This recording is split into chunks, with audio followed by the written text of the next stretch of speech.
Even know what the countdown was. Hello, hello. Pete Oslin, Eric Staley here with Bending Rules, where we talk about all things entrepreneurial.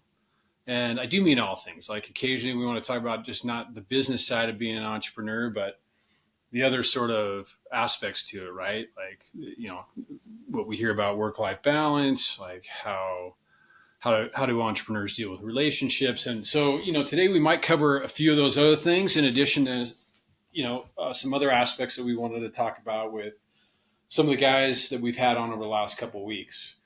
So Eric and I were talking about, the fact that we've entered like 4 or 5 entrepreneurs in the last several podcasts, and there's a lot of good data that comes across in those sessions. And I'm imagining not everybody that's listening to this today or last week can hear all those sessions, right? And so we thought, let's do one podcast sort of dedicated, or part of it dedicated to breaking some of this down. Like what were the main takeaways from these guys? And I think it'll be interesting because your takeaway might be a little bit different than my takeaway. And so in prepping for this, which is probably the most prep we've ever done, it's impressive. I sent Eric a text. You prepped it. Oh, okay. And you prepped it. Well, I was supposed to. All right. So I sent him a text, and I say, hey Eric, can you just give me like a 1-word description, and we'll build off this on each of the guys that we've had on. Like, what word comes to mind when you think about, Jeff, Maggie that we interviewed, or Byard Fox, and if we just go through each of those words, I think it'll give us a basis for an entrepreneur or anybody listening to this to, have a sense of sort of, the main takeaway from that segment or that podcast. The other thing I sort of want to also throw out a little bit, because we're going to go into another direction today where we talk about, Eric and I were just talking about this a minute ago, are entrepreneurs actually more happy than non-entrepreneurs, right? And so does this journey, as you proceed down it, does it lead to a scenario where ultimately you could potentially be more happy? Now, again, I don't want to normalize that across every industry, every business, or non-entrepreneur versus entrepreneur, because it's not going to, it's going to vary depending. You could be in a job that you love and you work in a huge company, right? So, but I'm going to tell Eric and share with Eric a little bit what I found out along those lines. I think that'd be kind of an interesting thing to look at. The other thing too is that it kind of bothers me. One thing that's always bothered me about the entrepreneurial discussion is in society we really, we really revel, or we really promote the entrepreneur. Like they're you always see it's like, oh, like Bezos, or just one person did this. Even with the people we have on, it always sounds like, their journey. But for me, what I want to broaden the definition of an entrepreneur. I think it's anybody that works with that person early on. I mean, yeah, I was the co-founder or founder of several companies, but what about the first 10 people that are in that company? I mean, aren't they being entrepreneurial? I mean, they're taking risk, and they don't know if this company is going to be around. Maybe I'm asking them to work for less. They're getting stocks and stuff like that. And so I don't know. And that's my own way of kind of looking out, is because I know I have some friends and colleagues that are listening to this. People that have worked with me, like, my first vice president of client services, my head of sales, like they're entrepreneurial too. So when I come back and talk about entrepreneurial happiness, I want to include those people in the bucket. All right. I just set up the podcast today. I kind of jumped around a lot. I realized that, but those are the kind of what I hope to hit on today. And I want to jump into you and say, yo, Eric, tell me about these first. Let's start with whoever you want to start with. Like, what's the one word that comes to mind? Like, I don't know let's take Jeff. Let's start with Jeff. Like, what did you take away from that as your kind of, that you think was important on his podcast? Yeah. I mean, kind of panning back out, even not as specific to each individual, but the term or the phrase that I think of when I'm trying to see what we're doing here and what I'm trying to get out of it is data chunking. And it's a statistical kind of a background, if that makes sense. So yeah. It's like another way of saying it is stereotyping. Yeah. And it has a negative connotation, but data chunking is really important to me. And I've done my best to be a data chunker my whole life. And to try to be able to pick out what a good business would be to succeed at, or, a price to earnings ratio, or an individual that you would hire that would show up Yeah. and do a good job. I try to, and it's a lot of stereotyping, but it's also data chunking. And so I feel like with this situation, I'm liking the idea of trying to put all this data, all these interviews into a kind of a bucket and see if it's anything if you could squeeze anything out of that. Yeah. And I mean, our sample size is too small right now. Yeah. To really, I mean, I can't be too definitive, but yeah, that's cool. But I'm enjoying the hell out of this as far as, just getting an average of different cats. And like Byron, as an example, confused me, I didn't really see that chip on his shoulder. Yeah. And he took off on a business that he wasn't necessarily passionate about. Yeah. And he's killing it. And I'm thinking about, I just assumed you had to be passionate, and you had maybe probably to have a chip on your shoulder. And, yep. And I was wrong. And so I'm enjoying kind of some of my wrong assumptions because that helps, fine tune my data chunking or my stereotypes. Dude, that's a great point. I mean, what you just raised there, because it was, for me, you've heard me refer to this as like pattern recognition. Yeah. I'm like, what is the patterns across all these people? And I was, and I love that, we're admittedly at a small sample size now. Fast forward a couple, 2-3 years, however long we continue to do this, we might have 100 or 150 people that we've sat down here with. And so that data set is going to become tighter, but intuitively, you sort of know some things or you recognize some things. So before we get into individuals, now that you're sort of going down this thread, because I was having the same thought, Eric, I was like, oh, that's interesting because this person didn't have a chip on their shoulder, but there were some things that I still felt were in common, right? And so like one of them was this whole concept of domain expertise, meaning that most of the people we've talked to so far, entrepreneurs we've talked to, they've sort of, I don't want to say stumbled into their path of entrepreneurism, but it's been adjacent to something they're already doing that they have domain expertise in. Okay, so you take like Chris Capdevila that we had on last week at Oracle, but he was in this consulting company that was sort of consulting on the concepts and the products and services that he then went out and started a company around, right? Bayard, while it's manufacturing, it's still in the housing industry, sort of adjacent to making a real estate investment. Then you make the next one and the next one. I mean, you can go on and on with these guys, right? So we tend to, so the entrepreneurs operate, they don't get there right away. It might be 6-7 years of building domain expertise in some cases.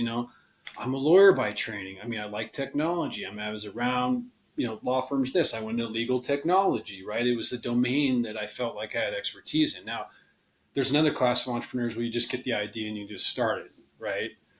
And it's like some crazy consumer idea or a widget or whatever. Maybe the mad scientist kind of entrepreneur working in their garage or whatever. This isn't a premise I have at this point. I don't know if it's, I can support it yet, but I'm gonna argue that percentage of entrepreneurs, number one, is less number of people that are entrepreneurs like that. Number two, I'm going to suggest that I think their failure rate's a lot higher because some of the things I've listened on these entrepreneurs that have failed, and trust me, I'm in the failure category too with some of these things. Like they just kind of went out and did something that they thought would be cool, but they're not really in that domain. They're not around that industry. Does that make sense? So from a pattern recognition, so far what I've seen this domain expertise.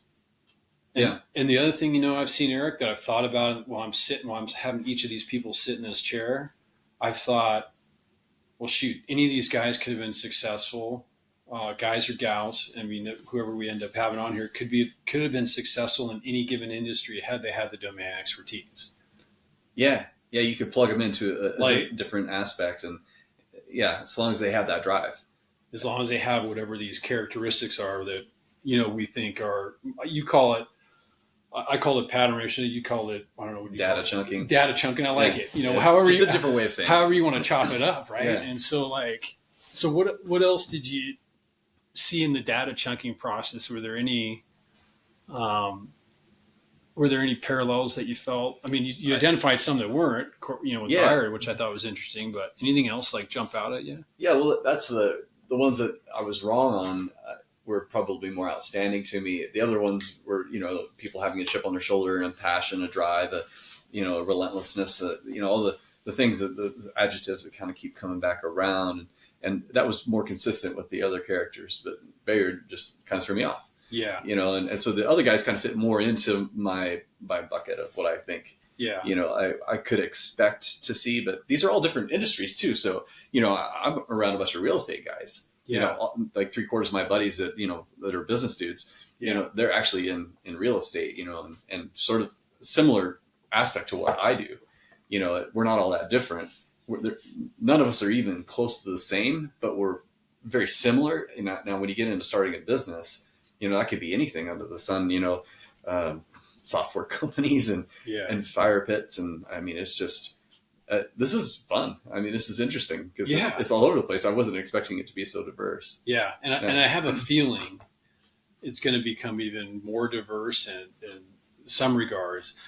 Now, having said that, when I was forced to kind of do the exercise and think about each one of these individuals, I'll kind of jump in with some words that stood out. And I thought there were some traits that were a little bit different with everybody, as much as we identify the patterns too. And I wouldn't say like some of these, it's not that the other entrepreneur doesn't have this trait. It's just that it's stronger in one person than it is the other. Yeah. And they may have another strength that they may leverage as a trait to enable them to be successful. So again, in this context, for anybody listening, I think if you're in the process of starting something, or you have started something that's not going well, or, who knows, you might be here 10 years from now, you're going to play to your strengths. Ultimately, that's what we do in life. Right. And often our strengths could be our domain. It could be something in our skill set. And then you got to find ways to fill the holes of where you don't have strengths, or you just don't have the time to do. Right. Yeah. Because you and I talked about before. Yeah. You're going to try to do everything initially, and that's probably going to work for a while until you hit burnout. Mm-hmm. And even when you get the people that can help you with these different skills, you're still potentially could hit burnout because you're, a workaholic entrepreneur. And that's something we talked about before, and we'll come back to kind of at some point in the balance of this whole thing. But here, I just want to throw out some words that came to mind with different people, because we're tested differently, right, as entrepreneurs. So like with Bayard Fox, who was the Cement Elegance manufacturing company, I'll start with him. I came up with the word resilience because, he was tested in a way of like 12 years with a business that he built up to be a pretty big, successful flooring business, regional flooring business. And we talked about that. And then you had the partnership fall loss and all that. So I think you said kind of early in that podcast, I mean, you're kind of like, this is the guy that got, the fighter that got knocked out in the first round TKO. Yeah. Right. Yeah. And you were like, how's he going to get back up?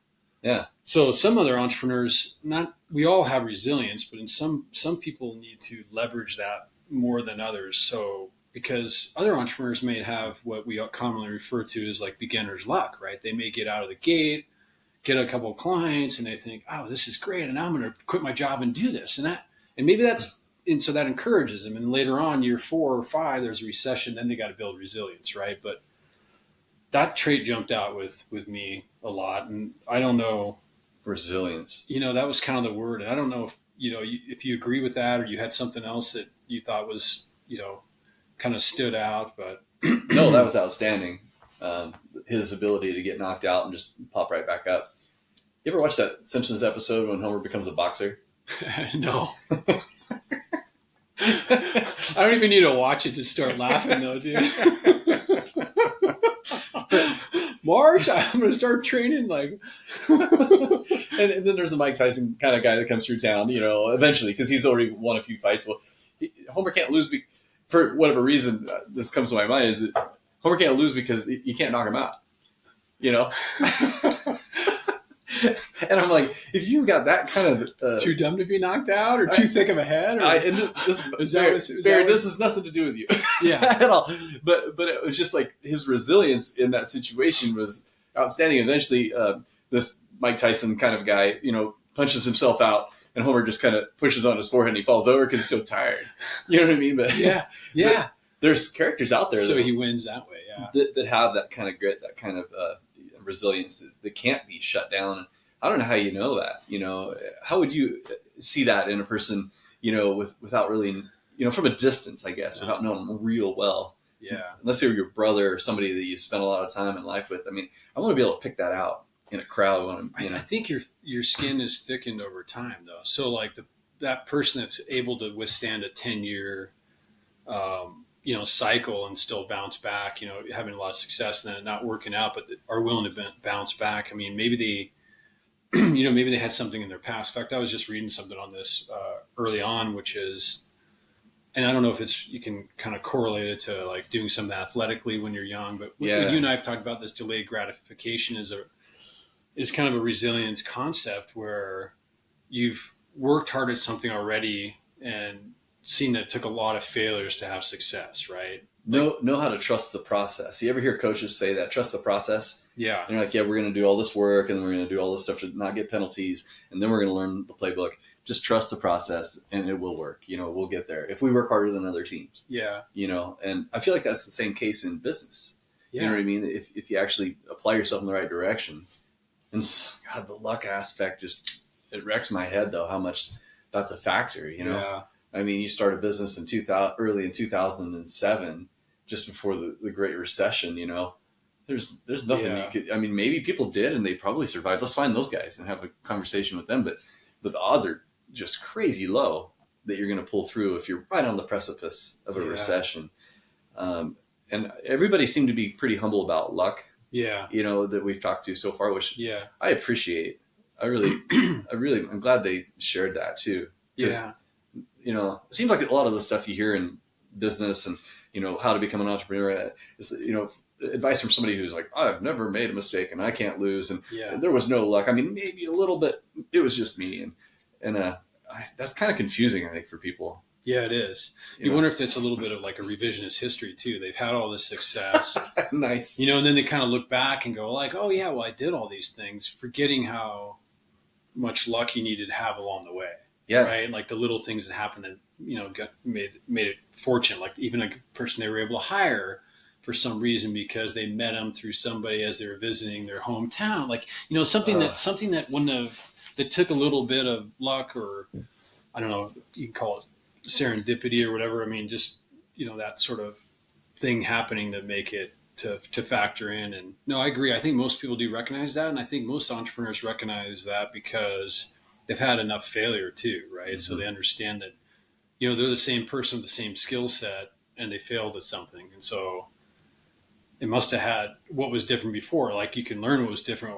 You and I have talked about this before, like, you got to be passionate about your thing. It at least was one of my formulas, ingredients. And I wasn't with another venture, but then some of it was luck, like, not being around a recession and the second business I had, I was kind of like one of those. It wasn't, thankfully I wasn't monetarily into it as much, but it happened just right before the tech recession essentially. And, then you had valuations, everything change and, investors, down rounds and all the stuff that's kind of happened in the last year or two in that particular industry. And that takes people out. That takes companies out. That takes cap tables out. An entrepreneur that had, 20% of the company now because they got to raise money at a less valuation, they're going to have 10%. They've already been working at it for, 10 years. I mean, that's, and, their sort of projected outcome was based on having 20% by virtue of what they gave up to get there. Mm-hmm. Well, you deal with the circumstances that you have now, not what you wanted them to be, but that's a little bit, maybe a lot of it of luck, so. Well, another angle on the characters that we've had on the show so far too is I feel like we're just breaking the ice, and kind of breaking the seal. And I think there's quite a few more drop-down menus that we could get into with each one of those characters. I mean, I could see 4 or 5 podcasts with each one of them to really distill it even deeper and further. I think an hour just getting going is kind of just scratching the surface. Yeah. So I don't have a ton of. It's amazing what you gain in an hour, though. So like, I'll give you another one, like with Jeff Maggie, who's kind of your good friend, the real estate developer and development companies and all this kind of stuff. And he to me was like the characteristic that stood out with Jeff. We kept using this acronym RFN. I love that. Yeah. Right. Fucking now. Yeah. That's how it was with me. He was like that RFN, that action oriented guy. Right. Mm-hmm. Juxtapose that to Chris Capdevila, who I felt like he was more a deliberate entrepreneur. Like, and I'm not saying Jeff isn't deliberate in his investments and all this stuff, but he kept on sort of one of his things he kept sort of suggesting to younger entrepreneurs was just you can do it right now. Like, what are you waiting for? Why don't you have 2, 3? I mean, and it kind of makes you go like, well, hold on, I don't know if I could. That seems like a lot. I mean, I don't have the money. And he's like, well, you don't need it. Here's how you structure it. We got in some tactical stuff like with contracts and stuff, which by the way, like, I feel like sometime I'm going to get into some more tactics down the road of stuff that was done because, when you talk about this stuff at a high level, it helps. Like you start to get their traits and characteristics, but sometimes I want, people need just tactics too. And that's what I liked about what Jeff had to say about, there's a section of his podcast, if anybody that didn't listen to, you go back and listen to, where he went into some specifics, how he got into these and I was like, oh, well, this is really cool. Mm-hmm. I sort of digress, but my point is, he was an action-oriented guy. So I'd say, okay, that's one of his traits that enabled him to get out there and do it. And then I look at Chris, 7 years or whatever at Price Waterhouse, and then he he sees something and he's very deliberate about moving. Then he moves in his. He just strikes me as more deliberate than going right in. And I don't know where he put you or where I put myself in that equation. Somewhere in the middle. So anyway, that was one that's what jumped out at me with Chris, and then I'd say with John Kelly, another entrepreneur, had small business and did his real estate, investments and did really well with those. And I don't know, he just kind of struck me as a guy, and I know you know him better, but I would say I look at my read on his, I call them the superpowers of these entrepreneurs, but he was just kind of opportunistic guy. Like he knew how to take advantage of opportunities that were happening in the market. Yeah. And you're probably that way too, but I didn't see him. My read wasn't on him like he was just RFN, like Jeff, like I'm going to do it right now. Like he was like, no, Midtown's developing or whatever, however he got into stuff. Like he has this sort of ability to be opportunistic and make the moves at the right time, and I thought that was a pretty good takeaway. He's patient on his purchases. Yeah. And be willing to walk away is one of the things that he said about a deal, and boy, he lives it, there's deals going on all day, every day. And he's not quick to jump on something until it gets really good. And it's tactical. It's chess-like, Yeah. So yeah, that's a really good read on that. But he's not busy all the time. He doesn't need to be busy. That's why I said that work-life balance that John has is remarkable. It's remarkable. Yeah. He does it left-handed, and he makes enough to survive. And now he's quite a ways past that, just enough to survive. But even during the Great Recession, there were some struggles in that period of time where it was still, you're watching what you've accumulated to diminish, and you realize that first chunk is the hardest chunk. Yeah. To actually reestablish, and the rug got pulled out of both of our feet in the Great Recession, and John was struggling too. But then he just stayed the course and waited for opportunities and bought again when he could and reestablished any kind of banking connections because the bank stopped lending. Yeah. More or less during the Great Recession. Absolutely. So then he had to find money somewhere or wait for the banks to come back around. It was a really interesting thing. But in the end, the John Kelly story is his work to his freedom of schedule ratio it's as good as anybody could ever imagine. And, he's not wildly wealthy, but he might as well be. Yeah. Because there's nothing that he wants for. You're kind of bringing me to what I was hoping you and I would chat a little bit about today. And we started this out a little bit, at the beginning of the pod, but which is this, the work-life balance, the happiness equation. Some of this is pretty squishy for me because I feel like in the years that you're building something, maybe those things get sacrificed a little bit. And then also just in terms of what people want and need are different too. So happiness can translate for someone differently, right? Like depending on what their expectations are to attain happiness. So I started kicking around on this maybe even 6 months ago when, I did that one pod on the kind of middle age and why we become less happy as we get older. And so that kind of got me thinking, okay, well, how much does that apply to someone that's an entrepreneur versus not an entrepreneur? And then is the balance thing just as important as the money thing or the relationship thing, or which one of those things is most important? And it doesn't even need to be most, but It'd be individual, wouldn't it? Yeah, it would be individual, but is there some sort of normalization to that? Okay, so I read this. I'll kind of set it up with this guy's theory that, and it was called. I forget this book. I came across this. Oh, it was called, the book was called.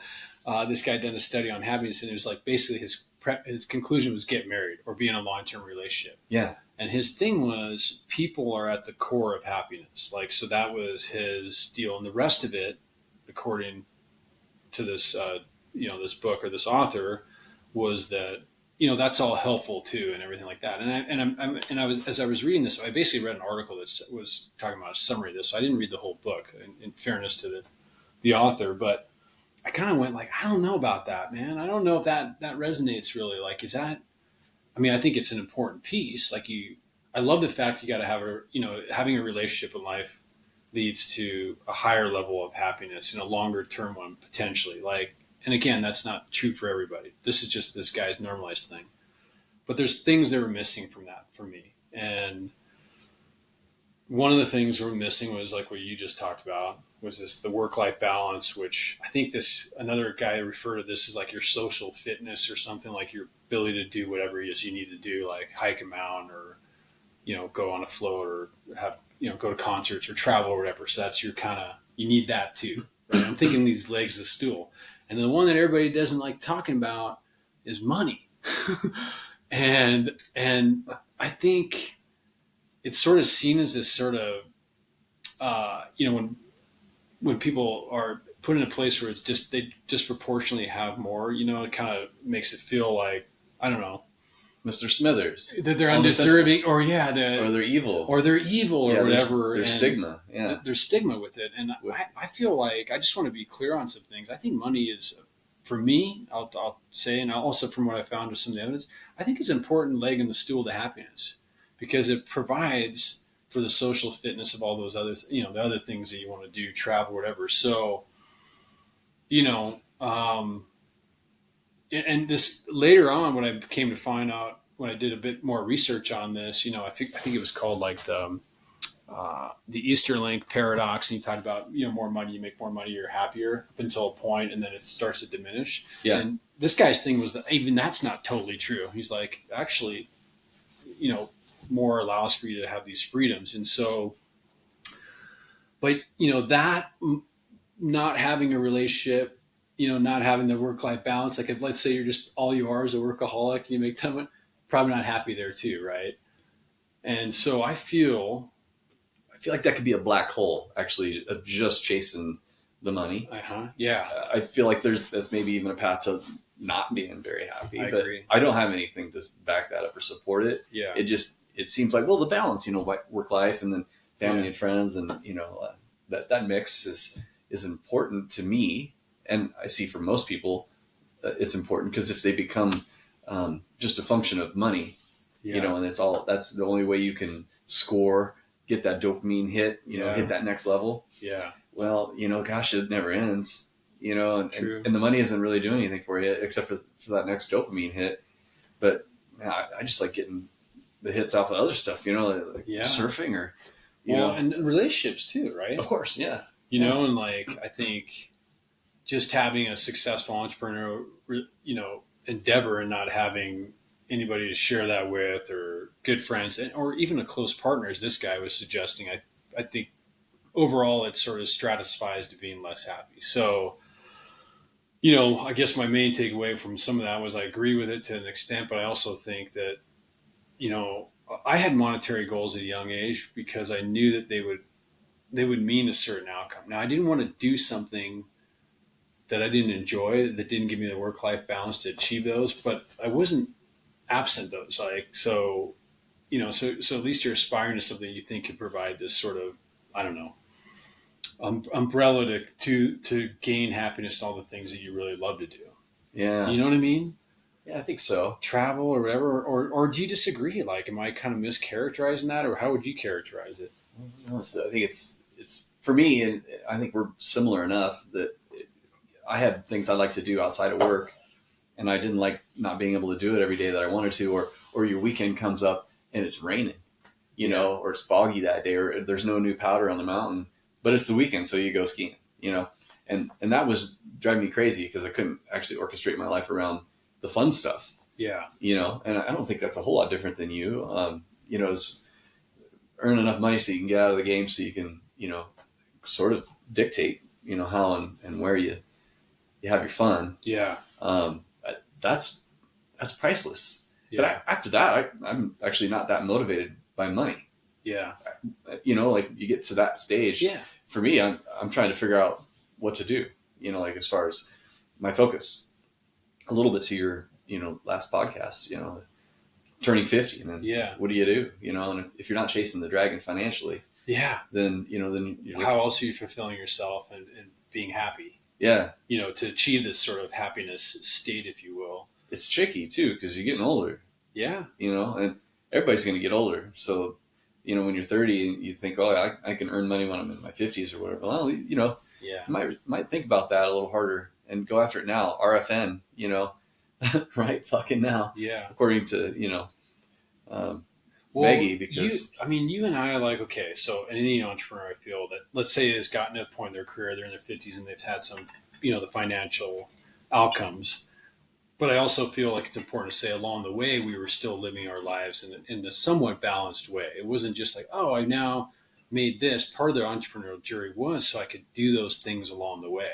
Oh, yeah. And create a structure where it would allow me to do that. And I'm very grateful that piece worked out because, while it's not the way that your business starts, it's eventually you got to pull back and avoid burnout and try to operate that way. And I'm not sure there's a good percentage of entrepreneurs that don't pull back and do that, right? They continue to operate in that same level of intensity or whatever and not enjoy the fruits of the labor, for lack of a better way to say it, kind of. So, that's one of the drivers. But I think you and I are predisposed to saying, hey, entrepreneurs are happy because, we have these things. We have work-life balance. Maybe we have a good relationship that supports us in our journeys. That, again, I consider those people, spouses, partners, they're my co-founders too, 100%. Even though they're not listed as that because they're right there with you, but that helps you through the journey. But we're predisposed to say, hey, entrepreneurs are more happy. So I wanted to do a little bit of research on this. I guess the burning question I've got on this subject is, do you think entrepreneurs are more happy than non-entrepreneurs? I'm setting you up right there without any data, but that's the story of my life.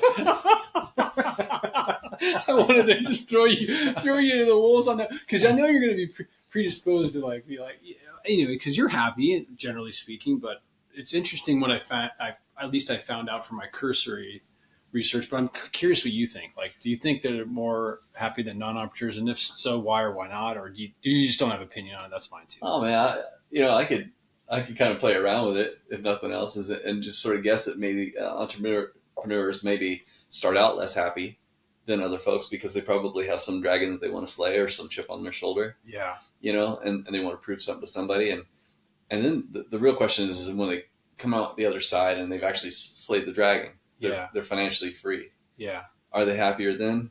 It's an individual thing. I really do think it assuming that they're successful, if they got into the treadmill of chasing just a bigger number in their bank account. Yeah. I don't think so.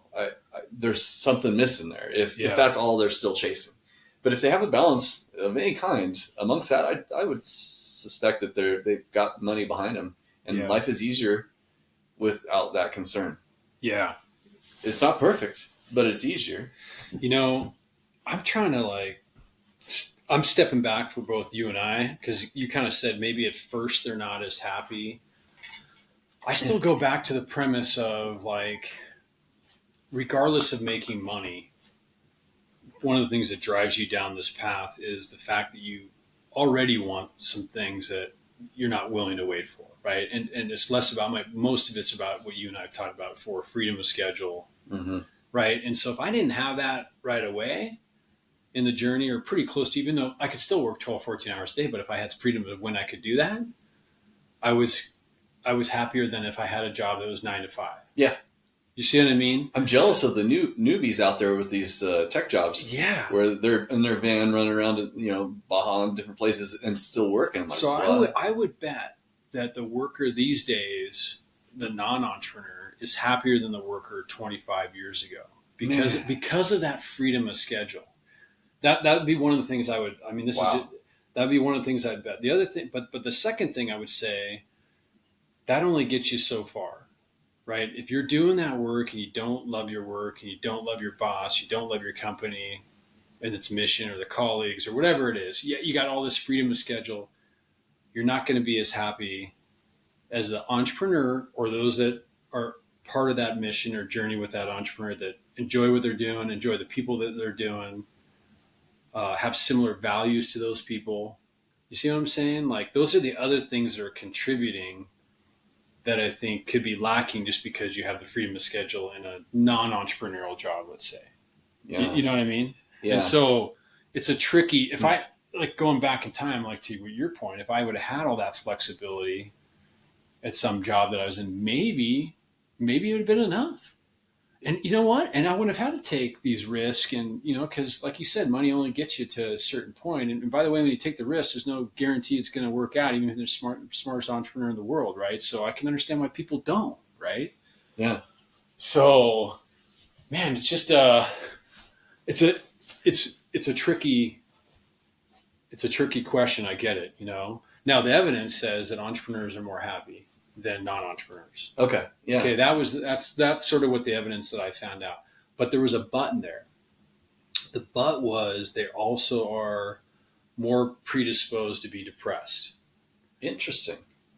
And Predisposed. yeah, well, because they have more exposure to like financial, you know, calamities or just stress essentially along the way, Mm-hmm. which could also, maybe these are inverse to each other, I don't know, but could also put stress on a relationship, you know, or it starts with the stress of the relationship because you're not around, and then you also have financial. So you could see where some of those things could push an entrepreneur in a scenario to be, yeah, they're happy because they're doing what they want to do, they got freedom of schedule, but they were more inclined to be just depressed than non-entrepreneurs.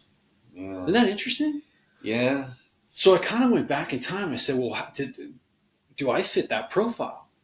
And, you know, honestly, I probably do. Like, I think there were times when I was entrepreneuring, like I might have got really down, you know, like when shit hit the fan or my business was failing or I wasn't seeing success fast enough.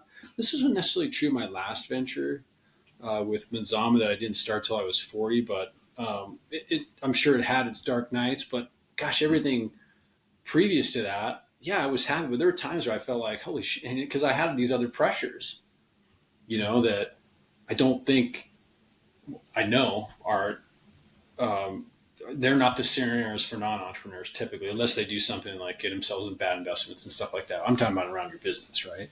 Yeah. So I was like, oh, well, that's interesting. Happier, but not, or but have a could be exposed to this phenomenon, you know. So part of the reason why I want to chat with you about this, like, I'm curious, like, do you feel that's true? Have you seen that either for yourself or others that you know? And then, because I think, you know, one of the things, you know, Eric, for me, like even doing this podcast, just what I've always loved about you and I just rapping is that we just call it how we see it, you know, and I want people to get the, you know, the clear perspective on this. It's not like it's all like, Yeah. you know, Yeah. everything's just rosy and glory. Like it's rough sometimes. That's the best part about, I think, You know? what we're trying to do is the real deal. I mean, if anything, you can model it towards is to be as similar to The Millionaire Next Door. It's almost data driven, and the reality of it behind that with numbers or your own ability to data chunk from listening to enough entrepreneurs to pick up Yeah. on something. And happiness is a factor. I mean, chasing money was for freedom of schedule, of course, but that was to basically make you a little bit happier. Yeah. You know, you're always chasing that happy button, seeing how far you can take it. Yeah. You know, before your head explodes, and you know, it turns out my head never exploded. You know, I got far enough along, but I wasn't really too depressed during the process. Yeah. But there are exceptions for sure, because I did most of my work by myself. Yeah. You know, so I'd buy a place and I'd demo it.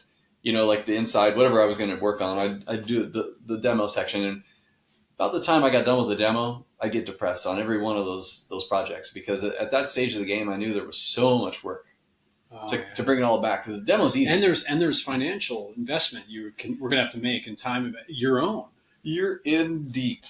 at that point. We've Right? got this place demo. There's no turning back. And I think that's what creates the potential exposure to feel this, because not only were you in deep personally in your case, but I'm talking about, like in my particular case, I'm in deep because I've got now investors, some of which are close family and friends, which oftentimes that's the only place you're getting your seed money from. So now you're going to carry that on you. I guess to some extent, the reputation of failing publicly, gets carried on you. That never really motivated me. Like, I didn't really care about that because I don't care about what other people think. But that might factor in for someone else. Like, oh, I'm going to fit, if this fails and everybody knows it, but blah, blah, blah. But there's these different kind of, things that can weigh on you. Oh, absolutely. At those periods. And well, it wasn't uncommon for me to be finished with this demo, and it would be at night. I'd been working in it. I just lost track of time, and I look out and it's dark, and I'm in the house by myself, and I'm sitting there going, okay, now I need to do a material list and go to Home Depot or Lowe's and get all this material just so I could be ready the next day. I didn't want to start by going to Home Depot. So my night kept going, and then I hadn't eaten, and they're probably bonking calorically too at that point. And so, there was times in every project, but I don't know. I never really fought depression along the way as much, but there was one time that was kind of funny. In that dark hour, I cut a hole in the kitchen floor so I could access the plumbing. And I was going to have to refloor now the floor and everything. It stacks up. All the punch list is like 7 million miles away at this point. And I reach underneath, and there's some garbage underneath the house. Because when the guys, back in the old days, they'd throw all their trash underneath there. When the construction guys got done, and so I'm just pulling this trash out because I just don't want the trash. And I don't know why, but I just couldn't have it in there. And I'm pulling all this stuff out. And one of the things I pull up out of it is half of a cat. Oh. It was mummified though, so it wasn't like. But hopefully, you had some gloves on. I had gloves on that night, because I'm reaching in. And it's actually the crawl space is so tight that I couldn't actually see in there, so I had to actually just blindly reach in and start grabbing stuff out. And I pull out half this cat, and the thing is, it's 18 inches tall from foot to the top of the head. So I took some photos of it, and I thought that was kind of funny and interesting. And I didn't know it might have been a bobcat for all I know. I mean, it was so damn big. Yeah. But anyway, it was. So that was a scary kind of a moment that I had, but I didn't get depressed on that one as much. But it's a roller coaster for sure. Yeah. But I didn't let myself think or feel, and maybe that's one of my skills, is that I just kind of kick myself out of that. Yeah. Don't worry about it. You plow through until you get to the other side, and then you can take a break. And my projects were projects. Yeah. I could see a timeline on them where. Your business is like, okay, this is years, maybe even more, maybe Oracle doesn't come back with that second offer. Right. Like you guys have endurance. I mean, I'm in and out. You got to stay in the game. No, you do. And then you got to ride through recessions or cycles.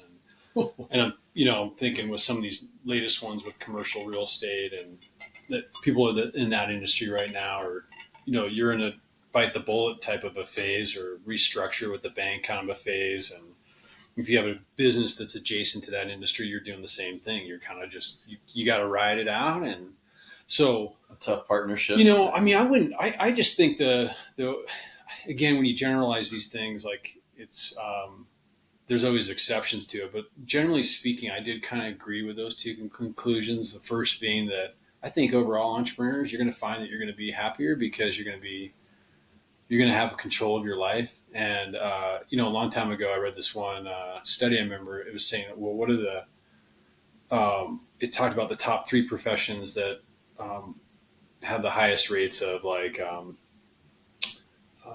I wouldn't say depression, but just sort of like unhappiness is how it characterized. You can throw depression in there. That's kind of a buzzword for these days, but unhappiness or whatever. And they were actually careers where people made a lot of money. One of them was lawyers. Mm-hmm. I think doctors were the next one. And then it went in to talk about, well, why do they have this? And so one of the reasons why the 3 things they said they had, or why, was particularly for lawyers, that they didn't have control over their schedule. So it might be like a Friday night, you're an associate at a law firm, you're leaving and your boss calls you, guess what, man, we got this thing's blowing up. I need you to come in for the weekend. So you had tickets to whatever. And over time, that lack of control is disempowering. Oh yeah. Right. And so even though you're making this money, that leads you to, and also number two for that same profession was that a lot of them don't know what they're working for. Like they don't know the client, especially like the associates in a law firm, right? So they may be doing this work on an M&A agreement or litigation, just doing research, but if the partner has a relationship with that client, they're the ones talking. Yeah. So they're out of touch with, who am I really solving this problem for? So, lack of control, lack of sort of, and so, I think one of the things that weights us up higher, even though it's a struggle, anybody going down this path for this journey, at least you're in control of your day-to-day stuff, how you want to spend it, where you want to focus on. And I guess if it doesn't work out, you only have yourself to blame, you get a point at that, not somebody else, sabotage your career or whatever, or just burnt you out because of their expectations. Right. And so, I agreed with that premise. And then I also think there's some truth to the other premise, which is, you might expose yourself to, again, word depression, I don't know if I'd use that word, but moments of longer frustration or sadness or whatever, I don't know, despondency because you can't achieve something in the time frame that you want and you're financially in it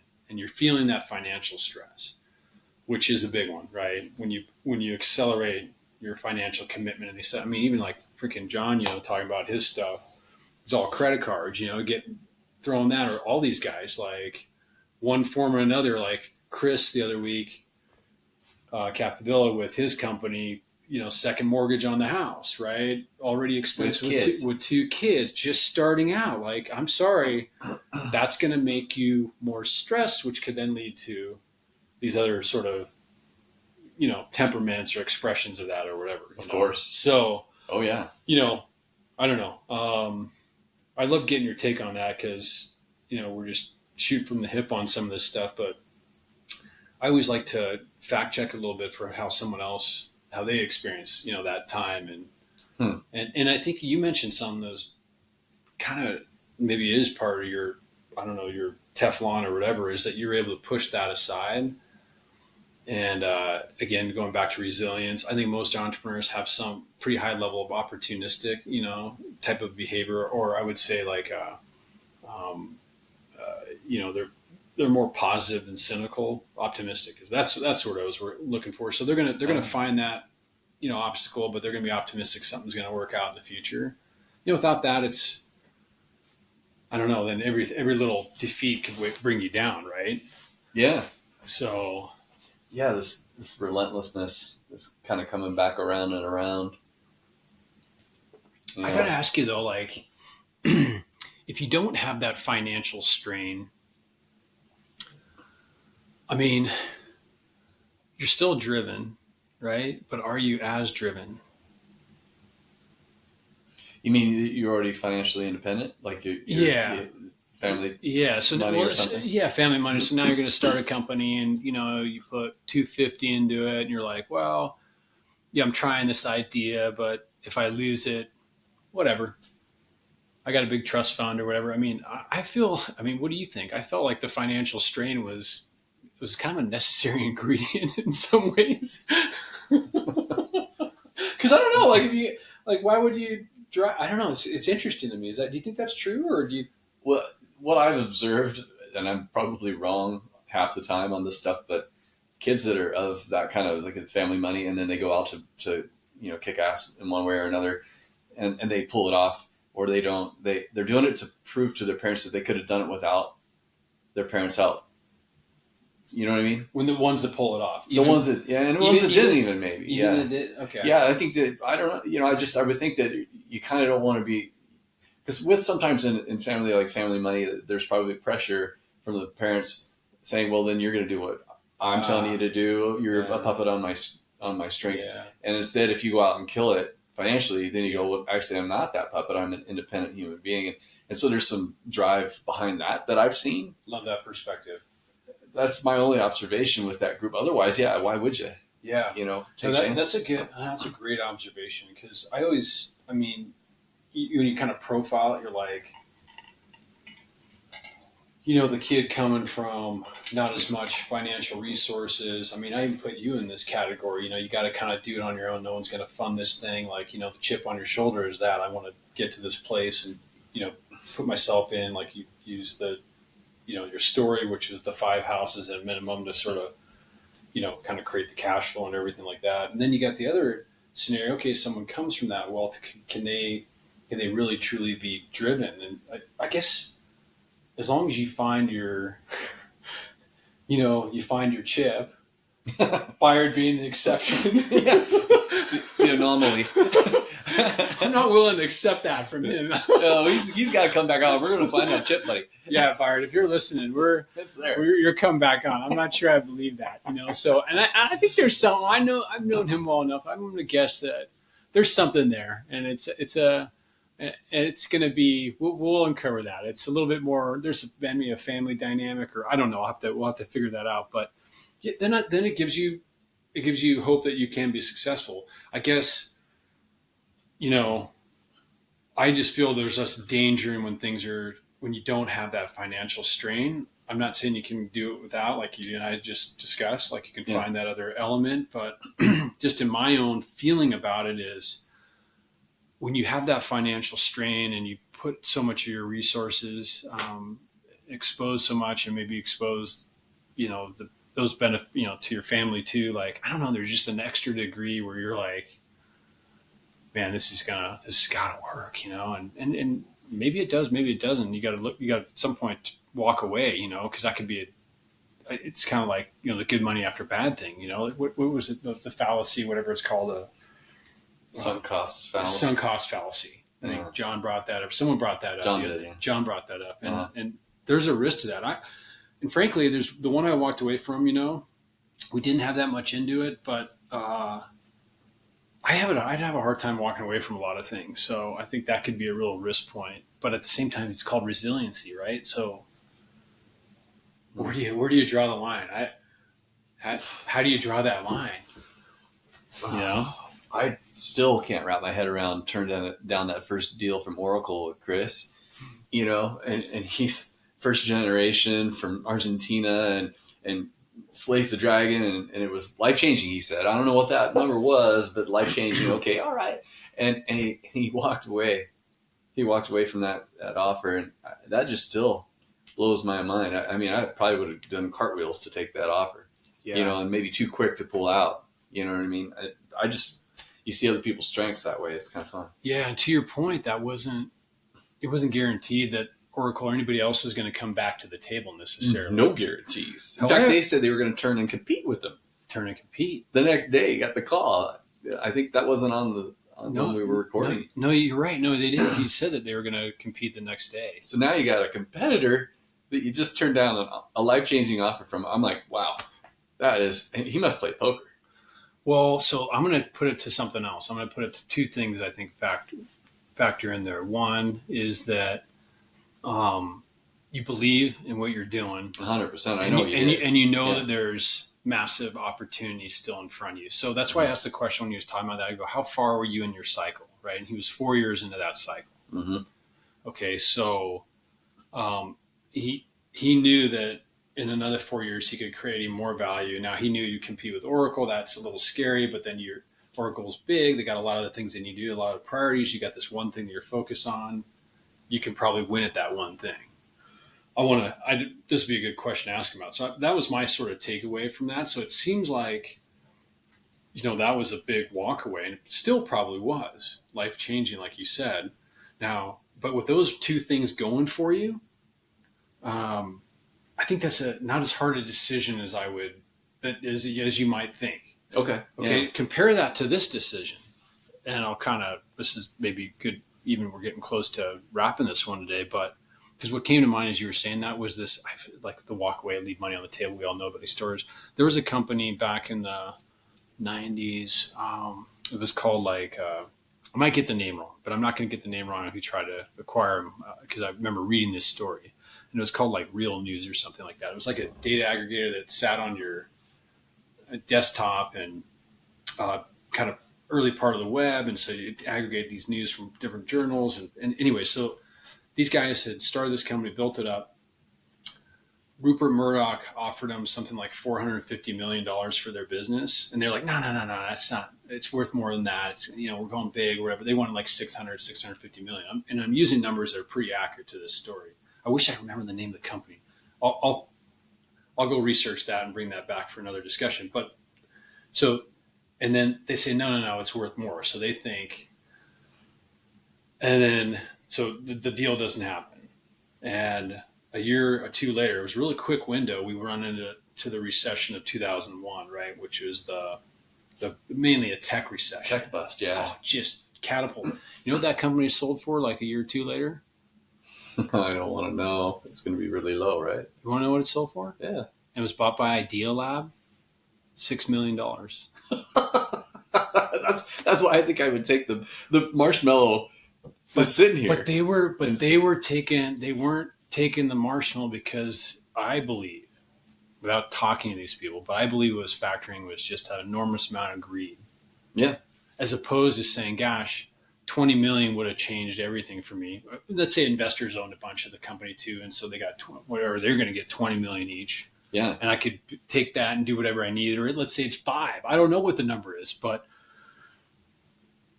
versus Chris's scenario, which is, I believe in this. I'm early in my cycle. I know I can create more value and they'll be back. I mean, that's what I believe he was operating from versus what these guys were operating, which is just greed. And if you're letting greed control that discussion, like you just think you're going to, it's worth more when it's really not. And then it comes back to bite you. Yeah. Because those are heady numbers. It was heady times, and people, they should have taken the chips off when they were there. Take the damn marshmallow. But I'm probably pretty vulnerable to that. I think I'd be a marshmallow guy, the first one. Maybe I didn't count on the second marshmallow being presented. Let's say I waited, delayed gratification. I spend my 15 minutes waiting, and I spin back around in my chair, and there isn't 2 marshmallows there. Well, this goes to what you and I were talking about before we jumped on today, which is, I think when we see the pattern recognition of people, like if you were actually put in the seat, let's say you were running, niche tech companies like I did, and I was doing what you did. You could, I think the pattern is you can succeed in any domain if that was your domain. And I don't know if you would have done that if you were in like the domain of Chris and you knew that it had this other upside. Just like you wouldn't sell a real estate investment project if you felt like it was still swinging up. Same reason why you wouldn't buy if it was too high. Mm-hmm. Like you kind of know, you know the trajectory of your industry. And I think from the outside perspective, like you look at Chris, you're like, well, why wouldn't you do that? And I get why someone would say that, but if you're in there, yeah, you know what I mean? You're seeing the pattern within the pattern, right? And yeah. so that's the gut call. Now, if you're operating on greed, then you're not listening to the true signals of the market, because all you're listening to is, I'm going to get this much money. I should be worth 600 million when it's clearly not. If a year or two later it sells for 6, right? The honest feedback, the clear signals is what you said from the market. I think that's a really important thing for anybody that's trying to become an upstart, is to not have delusions of grandeur, to listen to the market, the information it presents. Most of the people that I know that I early on knew that were solid investors or, financially independent or even entrepreneurs were in science. They had science backgrounds. Mm-hmm. And I'm kind of a little bit driven toward that science side of things, and so I just had this impression that you almost had to be in science or look at things scientifically. And scientifically is you move one thing, an independent variable, and then you watch this other variable as you're doing the study, and you wait and see, is there anything telling in this information? No. Okay, let's ditch the well, and I feel like business is very similar to that, and in every direction. There's so much information, and there's so much bad information too. Yeah, that people can get caught in Pollyanna thinking, I guess. Yeah, absolutely. And so good point. I get nervous about that. I don't know how that's something somebody could be trained into. Maybe that's not nature and nurture, is it? I don't know. Well, I think that's a training possibility. This goes back to what you and I started this on. our part of our discussion today was, the pattern recognition, the data crunching, like what does that person look like? And do they have, the Pollyanna thinking is like, kind of way out there success, but you have to be opportunistic. So you have to have some ability to be like, hey man, I think this could be successful. And if I just stick with it, but then you also need that other side of that equation, which is that analytical part that tells you, wait a second, you're over invested. You know what I mean? Not like, and I think that's why it's so hard, Eric. It's so hard to find that profile of an individual or set of individuals, which is why I go back to my definition of entrepreneur. I don't think it's necessarily just the founder. It's all these other people that can identify that, hey, maybe the founder's got the right sense of balance in this equation. And they brought in these other teammates I'd like to work with. So we're all entrepreneur together in that case, the company. Or as an individual, they have that profile. And trust me, man, I'm looking for all those types of data points if I'm thinking about investing in something or whatever. Can they bring the rational thinking into sort of blunt the opportunistic thinking? Yeah. And you see business guys over time, they come across real blunt. Yeah. I don't know. I don't think they were probably that way going into it, but after they got beat up by the streets after a while, they're just like, no, this is how this works. I've seen it enough times, and I've seen how it goes sideways, and it can shape a person into a little bit of a blunt way. It doesn't always, but I kind of like those straight talkers. You know what I mean? That are that way. No, 100%. Or if you're sort of self-aware enough, and you're not that person per se, like say you're an entrepreneur, you're just not that person. You're kind of the visionary. Like even Bard was kind of telling this. He was saying, the CEO that his partner was the guy that got up in front of the company, was, the person that was able to kind of carry the room or whatever. Yeah. And he was sort of the rational CEO operator. Yeah. Then you find your complement, right? Yeah. To make sure you have those things covered as you sort of move forward, which is one of the reasons why I always liked having co-founders. Like some people like to operate independently, and I get that. But I wanted to try to get some skills that I felt we would need to be successful, and maybe even countermine, like for the stuff that I want to say I didn't want to do, but I just maybe wasn't good at. I could get done, but it would be not as fun. Yeah. And someone else would do it and actually enjoy doing it. You know what I'm saying? Yeah. So those are, yeah. It's the nuance is kind of maybe what I'm, now that we've been talking long enough about this, there's some of the nuance in the details of some of the characters we've had along the way so far that I like. And like Chris said, you have to be a little bit crazy to start a business or to be an entrepreneur. And I kind of hung my hat on that for a while, because I like that talking point, kind of, you have to be a little bit crazy. Yeah. And then, so I was like, well, can the opposite be true? Can you be extremely crazy and be really good in business? And the problem is that, yeah, you can't. And so I'm like, damn it. It's really hard to have these solid hooks that you can hang something on and go, it's definitive. But I think that the higher probability of an individual to do well is if they're kind of crazy and they're kind of rational and they're kind of optimistic, and they can adjust, and they're sort of in the middle of all those. There's probably a higher probability of them doing well, that kind of a character doing well, than if they're just nuts and they're just throwing spaghetti against the wall to see what will stick. Does that make sense? Makes total sense, man. And I think I like that. I think that's a great place to wrap it, actually, because, it's a little bit of everything is what you're sort of suggesting, of all those sort of temperaments. And I don't know if that goes to emotional IQ or how you want to sort of frame it up, but then there's always going to be the super crazy that do the super big things. Yeah. You and I talking about this podcast and what's sort of the lane that we're trying to be in, right? Kind of the $0 to $200 million company.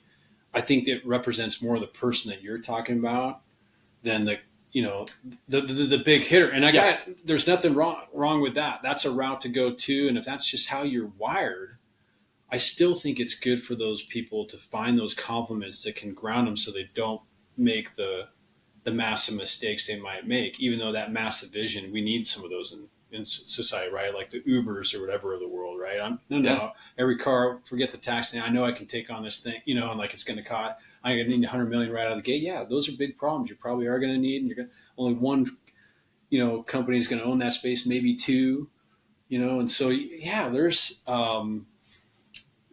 I like that, dude. I think for the lane that we're in, and that was well said. I sure appreciated the way he said that. You got to be a little bit crazy, yeah. And man, if you're not crazy at all, I suppose there's people that start businesses in that niche too, and do real well. It's not, at some point you got to get pushed over the edge. One last little story just before we're kind of wrapping up is Jeff didn't tell this story when he was here, Jeff Maggie, but he called up at one point and said, "What are you up to?" And I was showing my nephew a house in Redmond, and it was the first house he'd ever looked at, and it was a great deal, and it was just such a no-brainer. But we knew that he wasn't ready financially to do it, and it was just going to be part of the dress rehearsal. So you can look back on this and go, "Well, I wish I would have done this." Yeah. And then once you see that a few times, then you realize, okay, I should just do this one. RFN, Yeah, right. Well, Jeff goes, "This is a good deal." I go, "Yeah, it's absolutely a good deal."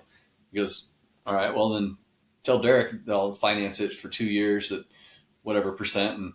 And I said, "Well, you tell him." So he called Derek that night, and Derek and him talked, and Derek goes, "Okay, well that sounds all great and everything. Can I sleep on it?" And Jeff goes, "Nope. You're not going to know anything new tomorrow morning that you don't know now." RFN. Yeah.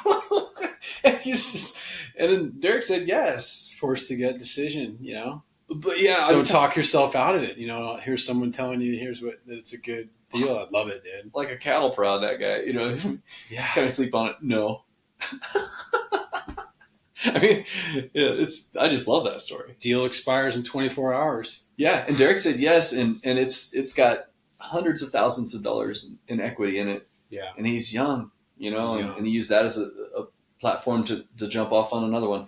So anyway, it was just love it. That's cool. Jeff, when he says RFN, like there's no BS in there. Like he's that guy, and he's that guy with other people. He told me to sell my GTO. Yeah. And he's like, sell it right now, sell it yesterday. Yeah. And that's just another one of those of the people we've talked to. I had to tell that story though. Love it. That's good, man. That's good. That's a great wrap on that. I'm gonna have when we talk to Jeff again, I want to sort of get into where that's kind of bit him in the butt. When it hasn't worked out. Absolutely. Because obviously the patterns worked out for him and I in a big way. So that'd be fun to kind of circle back on that. But man, thanks for that, Eric. And hey, listen up. We're wrapping up here today. Pete and Eric, next week, we have a person on that it'll be a really interesting story. This guy grew a business, a restaurant chain business. I mean, nationwide, big financing from Blackrock. I think there's ups and downs to that. Eric's not going to be able to join me on that one, but Chris Capdevila will be joining. Eric's doing the good lifestyle balance thing. You're going rafting somewhere. Yeah, rafting the John Day. There you go. Yeah. That sounds pretty good too. Multi-night trip. And, you get out there with the stars and, you get a sense of perspective for sure. For those of you who haven't heard of the John Day or know where it's at, look it up, check it out. It's a pretty special place, but just don't go there. No, don't go there. And you go to nowhere and you take a left, and it's even further than that. BFE. All right. Love it. Catch you.